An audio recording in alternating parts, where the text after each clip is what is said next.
the road is being redesigned, reconstructed, and it's been a serious. Am I loud enough? Yeah. It's been a serious issue for the city corporation to be able to access certain parts of the road that's being constructed.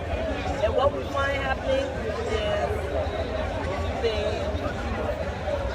business entities, the marketeers in this area, in the red light area, have been disposing waste on the newly constructed road. We've been on the radio several times, we've been on TV, we've been on social media, all media platforms, informing the citizenry that once you dispose of waste and you put fire into the waste, there isn't much that can be done in terms of removing the waste, because we cannot take waste that has any fire in it to the landfill. We've been here over 1 week with the truck from the fire service trying to put the fire out. We successfully completed putting out some of the fire, I think about 2 days ago.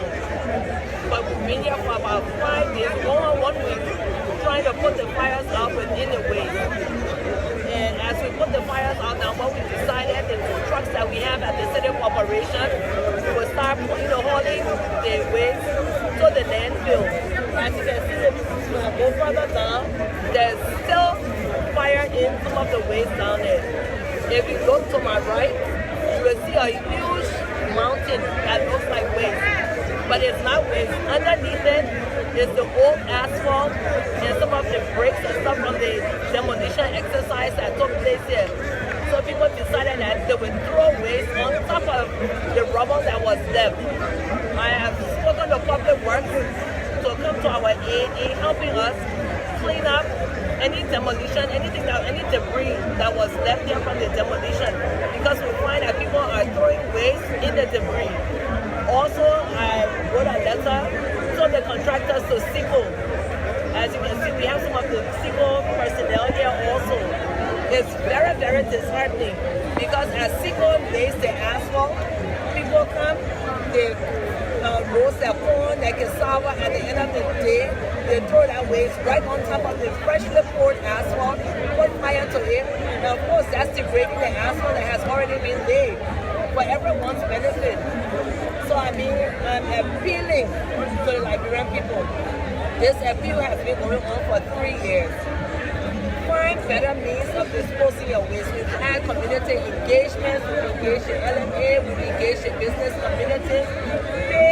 We have CBEs, we have the Paynesville City Corporation that you can pay to have your garbage collected. The LMA, I keep on saying, has to do her part. They collect garbage fee. I know people are getting tired of me repeating this, but I have to repeat it. They collect garbage fees. They do not remit to the city corporation. We've asked people, even if you're going to dispose of your waste, put it in a bag, tie it up. But no one wants to do that. They keep on taking the waste at the end of the day and just throwing it anywhere they feel that it needs to be thrown. There's another part of this road further down where coming just now, I noticed the people, the contractors are working. Somebody was coming out with a bucket just now to throw garbage on the side of the road, and then why the people are working. So what do we expect? How do we expect development to go about if we keep on carrying on like this? We have to have some kind of love for our country. So that's why I'm out here this morning, because my people have been working tirelessly for a week. We've been doing spot checks.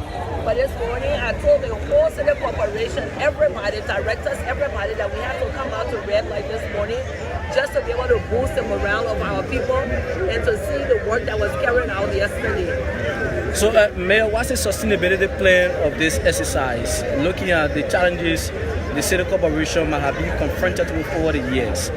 Well, the sustainability plan, one, as you all know, the Omega Market, the newly built Omega Market is completed.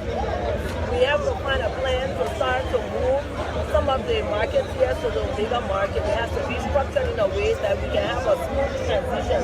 The street hawkers are another problem, because even if we move the marketeers, the people that sell on the side of the road, they create a lot of the waste also.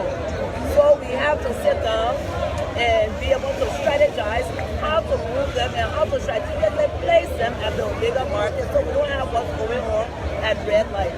The other thing at the Omega Market that I've been seeing is we need to build a transfer site or a holding site so that at the end of the day, when the market is clean, that the waste can be taken to, because if we don't do that, we'll have the same problem that we have in red light. We also, from here, I'm going to meet with the civil contractors to talk to them in helping us with some equipment also to help to expedite the removal of the waste that we see on the side of the road.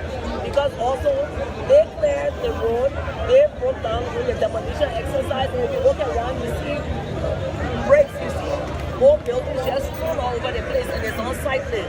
But the sustainability plan, we have to sit down at the drawing board, which we've been doing, and structure a proper transition from red light to the Omega Market. And that will also help to alleviate the traffic congestion that we find in the red light belt. So how long will this exercise last for?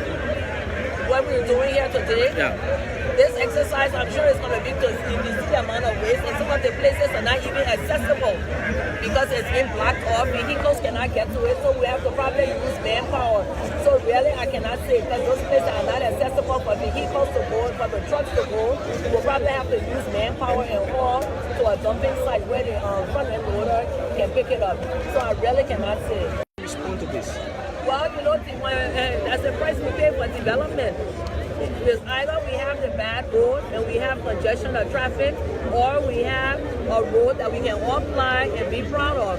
So in the process, what I would say to the market, yes, the need to go into the market halls. You have markets around here that are completely empty. Everyone wants to sell on the shoulder of the road. Every fence in Liberia, you see a makeshift shack. Every intersection is a market ground. We have marketplaces that were built for the use of the marketeers. If we want to buy anything and we know that it's in the market, we'll go there. And that's for their own safety also. So just before I leave you, we have observed resistance from some of the young people of this community, the red light community, particularly when it comes to the stoning of the yellow machine.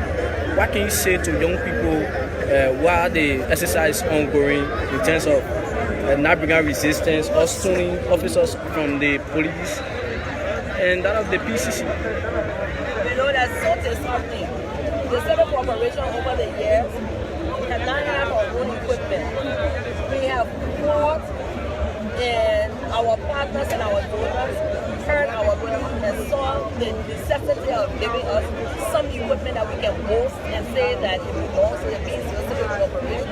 The one front end loader that we have comes out here to do something that is beneficial to all of us. And someone decides to take a stone and break the windshield of the front end loader. All I can say, you know, I don't mind the devil's workshop. We need to start concentrating on what to do with our younger generation, vocational schools, something for them to do. Because, I mean, the lawlessness is just abound. Look at what happened in Maryland the other day. Let me just touch on that. Look at what happened in Maryland. We come out here to clean the waste that they put on the side of the road. And somebody decides that they're going to take a stone and break the windshield of the front end loader. Any other thing? No, I would like to, this is Kelvin. I don't know what's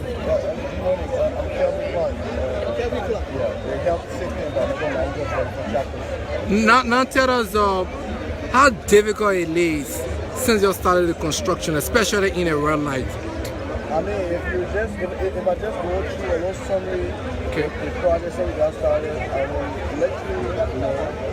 I will let you know in the public as well that it's been very, very challenging. It's been tense. For example, we have already completed the first 2.1 kilometer of the total of 6.1 kilometer project from Coca-Cola factory to EOW Junction.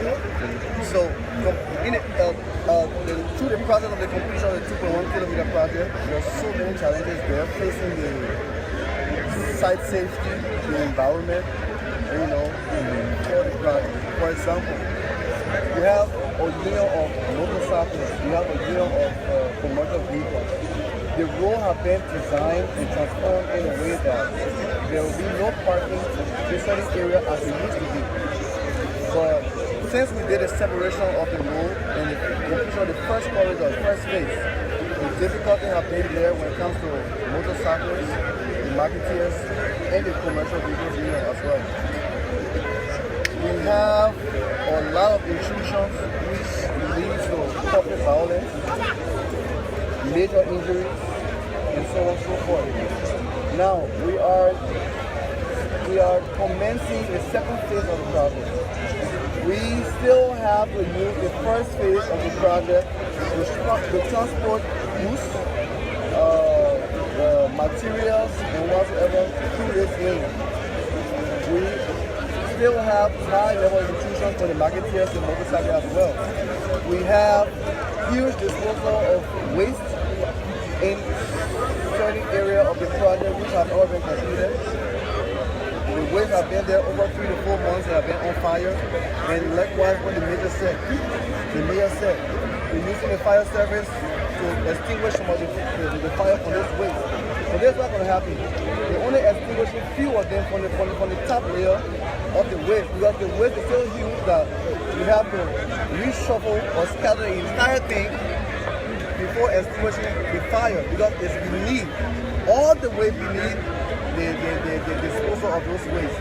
And those wastes, they are disposed directly on the newly constructed asphalt. I think the contractor is going to, after the wastes have been finally removed, the contractor will have to put that work under emergency works, as we call it, and cut up that entire area and redo those surface that was burned off. Because in the future, you will even have that road to fly on. You will have potholes for the little ones, the bigger ones, to the entire road get damaged. The contractor have also written the client about this huge disposal of waste and this huge site intrusion, which also used to violate everything. The contractor does not have national security to help people with the project. The contractor only have the safety department, the agents and the safety officers to help coordinate the project safely and adequately for the betterment of the project as we proceed.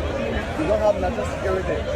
They fight, the fist fight between the public and the workers is becoming disturbing, because to control them is hard. We ask favors for the police.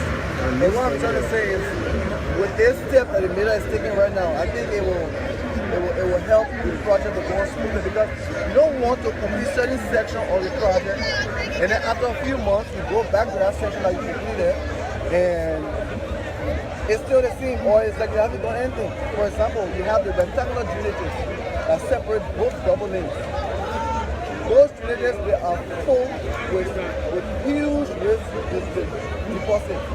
Everything. How are you going to get that out?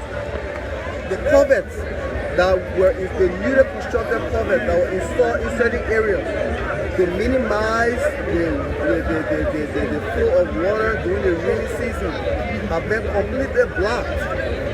We are approaching the rainy season. Those drainages, those culverts are completely blocked. When the rain approaches, how is that going to be? The entire place is going to be completely flooded.